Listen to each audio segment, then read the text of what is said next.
The Communist Administration of the German Democratic Republic, GDR, or East Germany, began construction of a barbed wire and concrete anti-fascist Eisserschutzwall, wall, or anti-fascist bulwark, between East and West Berlin on August 13, 1961. The Berlin Wall's ostensible aim was to prevent so-called Western fascists from entering East Germany and destroying the socialist state, but it mostly accomplished the goal of preventing mass defections from East to West. The Berlin Wall remained in place until November 9, 1989, when the leader of the East German Communist Party declared that GDR inhabitants might cross the border whenever they chose. The wall was swamped by joyful crowds at night. Some casually crossed into West Berlin, while others armed with hammers and picks began to chip away at the wall itself. The Berlin Wall is still one of the most striking and enduring Cold War icons. As World War II drew to a conclusion in 1945, the destiny of Germany's territory was decided at two Allied peace talks in Yalta and Potsdam. They divided the vanquished nation into four Allied occupation zones. The East went to the Soviet Union, while the West went to the United States, Great Britain, and, in time, France. Notwithstanding the fact that Berlin was wholly within the Soviet occupation zone, it was roughly 100 miles from the boundary between the Eastern and Western occupation zones. The Yalta and Potsdam Accords divided the city into identical sections. The Soviets occupied the eastern half, while the other Allies occupied the western half. In June 1945, the four-way occupation of Berlin started. The existence of West Berlin, a clearly capitalist metropolis deep within communist East Germany, stuck like a bone in the Soviet throat, as Soviet leader Nikita Khrushchev described it. The Russians began planning to push the United States, Britain, and France out of the city for good. A Soviet siege of West Berlin in 1948 intended to starve the Western Allies out of the city.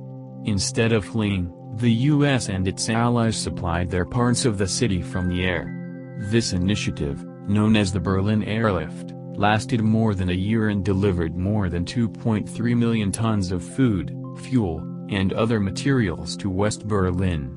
In 1949, the Soviet Union lifted the embargo. Following a decade of relative tranquility, tensions erupted once more in 1958.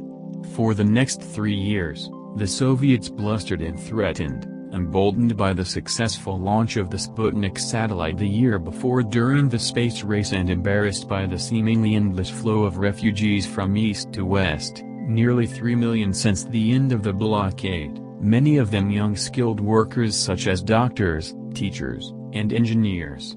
Summits, conferences, and other forms of discussion came and went with no results. Nonetheless, the refugee influx persisted. In June 1961, over 19,000 individuals fled the GDR via Berlin. 30,000 people departed the next month. 16,000 East Germans crossed the border into West Berlin in the first 11 days of August, and 2,400 more followed on August 12, the highest number of defectors ever to leave East Germany in a single day. That night, Premier Khrushchev authorized the East German government to halt the influx of immigrants by permanently sealing its border. In just 2 weeks, the East German army, police, and volunteer construction workers completed the Berlin Wall, a makeshift barbed wire and concrete block wall that separated one side of the city from the other. Prior to the construction of the wall, Berliners on both sides of the city could move around quite freely. They crossed the east-west border to work, shop, and go to the theater and the movies. Passengers were transported back and forth by trains and subway lines.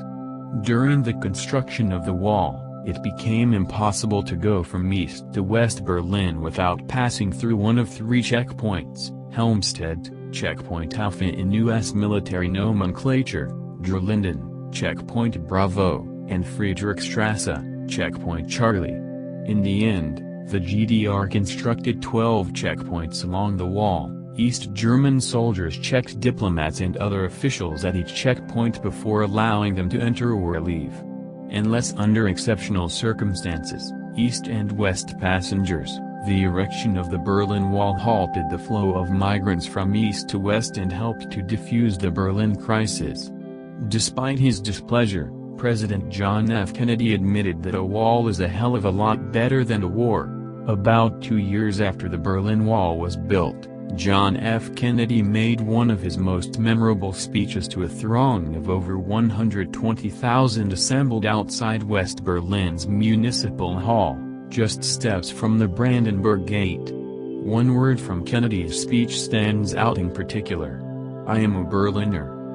At least 171 individuals were murdered while attempting to climb over, under, or around the Berlin Wall. Escape from East Germany was not impossible. From 1961 to 1989, more than 5,000 East Germans, including 600 border guards, crossed the border by jumping out of windows adjacent to the wall, climbing over barbed wire, flying in hot air balloons, crawling through sewers, and driving at high speeds through unfortified parts of the wall. On November 9, 1989, as the Cold War thawed across Eastern Europe, East Berlin's Communist Party spokesperson proclaimed the shift in his city's ties with the West. Citizens of the GDR were allowed to cross the country's borders beginning at midnight that day, he claimed. East and West Berliners gathered to the wall, yelling "Tore off! Open the gate!" They rushed through the checkpoints at midnight. Almost 2 million East Berliners traveled to West Berlin that weekend to celebrate what one journalist called the largest street party in the history of the globe. Individuals used hammers and picks to knock down sections of the wall, earning them the nickname Mauerspekt, or wall woodpeckers, as cranes and bulldozers removed piece after section. The wall was soon down, and Berlin was unified for the first time since 1945. Only now is the war truly finished, one Berliner spray-painted on a section of the wall. The reunification of East and West Germany became official on October 3, 1990, over a year after the Berlin Wall fell. Watch other videos on our channel, like and subscribe as a support, and we will return you with a very good educational content. Thank you.